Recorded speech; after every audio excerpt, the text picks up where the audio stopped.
Jack Taylor was born into the roar of engines and the scent of gasoline.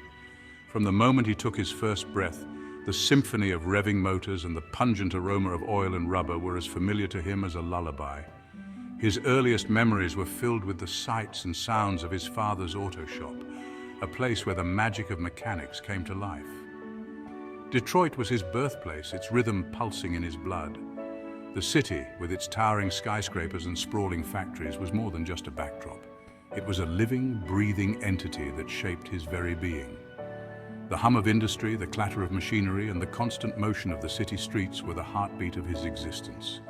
His playground was his father's auto shop, a greasy haven of clanging metal and whirring tools. Here, amidst the organized chaos of wrenches, bolts, and engine parts, Jack found his sanctuary. The shop was a world unto itself, a place where problems were solved with a twist of a wrench and a bit of elbow grease. I instilled in him a love for cars that ran deeper than any river. From the time he could walk, I had him by my side, teaching him the intricacies of each component, the importance of precision, and the joy of bringing a machine back to life. It wasn't just about fixing cars, it was about understanding them, feeling their pulse, and knowing their soul. I taught Jack the language of engines, the symphony of gears, the poetry of pistons and crankshafts. Each part had a story, each movement a purpose. Together we deciphered the complex dance of metal and fuel, turning lifeless hunks of steel into roaring beasts of the road, the soul of a machine. To us, cars were not just vehicles, they were living entities with hearts that beat in time with the rhythm of the road. We breathed life into them, and in return, they carried our dreams and aspirations. Jack learned to coax life back into tired engines, to mend broken axles, and to restore the glory of forgotten machines. He became a master of his craft, his hands moving with the precision and grace of a seasoned artist. Each repair was a testament to his skill, each restoration a tribute to his dedication, to transform rusting hulks into gleaming steeds. The satisfaction of seeing a once rusted shell transformed into a gleaming masterpiece was unparalleled. It was a labor of love, a testament to his patience and perseverance. Each car he restored was a piece of history brought back to life, a story retold through the gleam of polished chrome and the purr of a finely tuned engine. He could dismantle an engine and put it back together with his eyes closed, his hands moving with practiced grace. The shop was his stage, and he performed with the confidence and finesse of a maestro.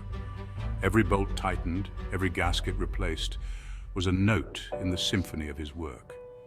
But beneath the surface, a restlessness stirred within him. Despite his love for the craft, there was a part of him that yearned for something more. The confines of the shop, once a haven, began to feel like a cage. He longed for the thrill of the unknown, the excitement of the unexplored. The city hummed with a different kind of energy, a current of excitement that whispered of forbidden possibilities. The neon lights, the bustling streets, the constant motion of the city called to him, promising adventure and danger in equal measure. It was a siren song that grew louder with each passing day. The streets of Detroit were his concrete jungle, and he yearned to navigate its hidden paths. The city was a labyrinth of opportunity and peril, and he was determined to carve out his own path. The allure of easy money and the thrill of the unknown proved too strong to resist. As he grew older, the allure of easy money and the thrill of the unknown proved too strong to resist. The skills he had honed in the shop became tools for a different kind of work. He found himself drawn into a world where the lines between right and wrong were blurred, where the stakes were high and the rewards even higher. The skills he had honed fixing cars could be used for something else entirely. He discovered that the same hands that could mend a broken engine could also dismantle a car in record time. The knowledge that had once been used to create was now being used to destroy, taking them apart, making them disappear, becoming a phantom in the night. He became a ghost in the city's underbelly, a master of his craft in a world that thrived on secrecy and speed. The boy who had once breathed life into machines now found himself in a world where the stakes were life and death, and every move was a gamble. The first car Jack boosted was a cherry-red Corvette Stingray, its sleek lines practically begging to be stolen. It was a youthful indiscretion, a dare gone right that ignited a fire in his soul.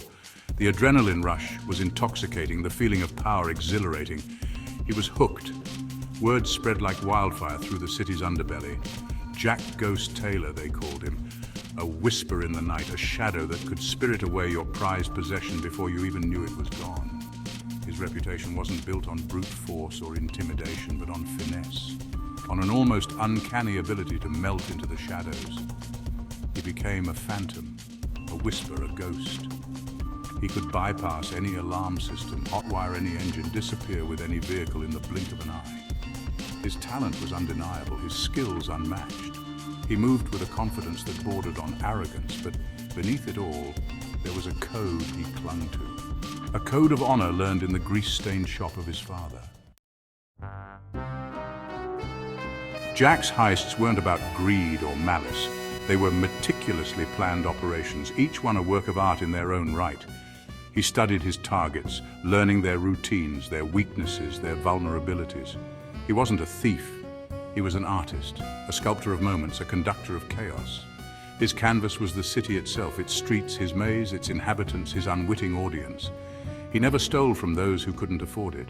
In fact, he often targeted the corrupt and the greedy, those who had more than their fair share. He saw himself as a modern-day Robin Hood, taking from the rich and giving back to those in need. His legend grew with each daring heist, his name whispered in hushed tones in both the darkest corners of the city and the brightest boardrooms. He was a phantom, a shadow, a ghost, and he was untouchable. But every ghost has a story, a reason for haunting the world of the living. The love for his family was the one constant in Jack's life, the anchor that kept him grounded amidst the storm of his choices. No matter how chaotic or uncertain his world became, the thought of his family always brought him back to what truly mattered. They were his sanctuary, his safe haven, and the reason he fought so hard every single day. His younger sister, Emily, was the light of his life, the reason he walked the path he did. Her laughter was like music to his ears, and her smile could brighten even his darkest days. Jack cherished every moment he spent with her, from their walks in the park to their shared jokes and stories. She was more than just a sister. She was his best friend, his confidant, and his inspiration. She suffered from a rare illness, a cruel twist of fate that had plunged her into a world of hospitals and treatments. The diagnosis had come out of nowhere, shattering their world and leaving them grappling with a harsh new reality. Emily's days were now filled with doctor's appointments, medical tests, and endless treatments. The hospital had become her second home, a place where hope and despair coexisted in a delicate balance. The best medical care was expensive, a luxury that Jack couldn't afford through honest means, so he stole.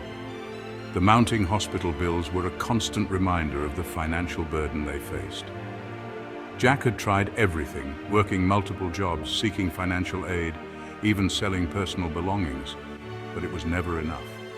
Desperation drove him to make choices he never thought he would, choices that weighed heavily on his conscience. He stole to give Emily a fighting chance, to ease her pain, to buy her more time. Each theft was a calculated risk, a gamble he was willing to take for her sake. He knew the consequences, but the thought of losing Emily was unbearable. Jack's love for his sister was a powerful force, pushing him to cross lines he never imagined crossing. He became a man on a mission, driven by a singular purpose: to save Emily. Every stolen car, every daring heist was a testament to his love for her, a sacrifice he was willing to make to keep her safe. The adrenaline rush of each heist was a stark contrast to the fear and anxiety that plagued him. Jack's actions were fueled by a deep sense of duty and an unwavering commitment to his sister's well-being. He became adept at navigating the criminal underworld, always staying one step ahead of the law. He justified his actions as a necessary evil, a means to an end. The moral dilemmas he faced were complex, and the lines between right and wrong often blurred. Jack wrestled with his conscience, questioning whether the ends truly justified the means. But in his heart, he believed that his love for Emily made his actions justifiable. He was willing to bear the weight of his choices if it meant giving her a chance at life. He wasn't a bad person, he told himself, just a desperate brother trying to save the one person he loved more than anything in the world. Jack often found himself reflecting on his past, reminiscing about simpler times when their biggest worries were trivial. The memories of their childhood provided a stark contrast to the harsh reality they now faced. He clung to those memories, using them as a source of strength and motivation. And in the eyes of his community, the people he helped, he was a hero. Despite his criminal activities, Jack never lost sight of his humanity. He continued to help those in need, offering a helping hand to the less fortunate. His actions earned him the respect and admiration of his neighbors, who saw him as a beacon of hope in their struggling community. Jack's dual life was a constant balancing act, but he remained steadfast in his commitment to both his sister and his community. Jack's reputation extended beyond the criminal underworld. He was not just a name whispered in dark alleys or a figure seen in the shadows. His influence permeated the very fabric of the city, reaching into the hearts and minds of the everyday people. He was seen as a folk hero, a champion of the downtrodden. In a city where hope was often in short supply, Jack became a beacon of light. His actions spoke louder than words, and his deeds were celebrated by those who had little else to cheer for. He had a knack for helping those in need, always finding a way to make a difference. Whether it was a warm meal for the hungry or a kind word for the weary, Jack's presence was a comfort to many. His acts of charity were as legendary as his heists. Stories of his generosity spread like wildfire, each tale more incredible than the last. He was a man who took from the rich and gave to the poor, a modern-day Robin Hood in the heart of Detroit. He anonymously donated money to struggling families, ensuring that they had what they needed to survive. His gifts were often unexpected, arriving just when hope seemed lost. He paid off crippling medical bills, lifting the heavy burden of debt from the shoulders of those who could least afford it. His actions saved lives, giving people a second chance when they needed it most, and even saved a local community center from shutting down. This center was a lifeline for many, a place where children could play safely and adults could find support. Jack's intervention ensured that it remained open, a testament to his commitment to the community. He couldn't stand to see people suffer, especially when he had the means to help. His empathy was boundless, and he often went out of his way to assist those in dire straits. His actions, though illegal, were driven by a strong moral compass. Jack operated in a grey area where the lines between right and wrong were often blurred, yet his intentions were always clear: to help those who needed it most.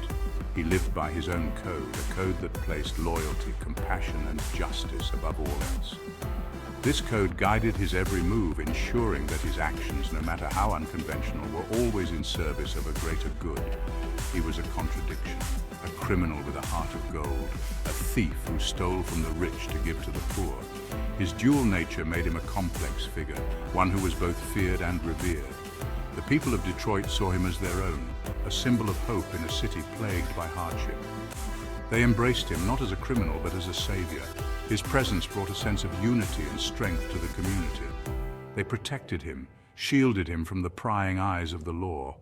In their eyes, Jack was not a fugitive but a guardian. They would go to great lengths to ensure his safety, knowing that his downfall would be their loss as well. He was their ghost, their guardian angel, their Robin Hood. His legend grew with each passing day, a testament to his impact on the city and its people. But even the most elusive phantom can't outrun the spotlight forever. The law was closing in, and Jack knew that his time was running out. Yet he remained undeterred, determined to continue his mission for as long as he could. Jack's story was far from over. As long as there were people in need, he would be there, fighting for justice in his own unique way. His legacy would live on, a reminder that even in the darkest times there is always hope.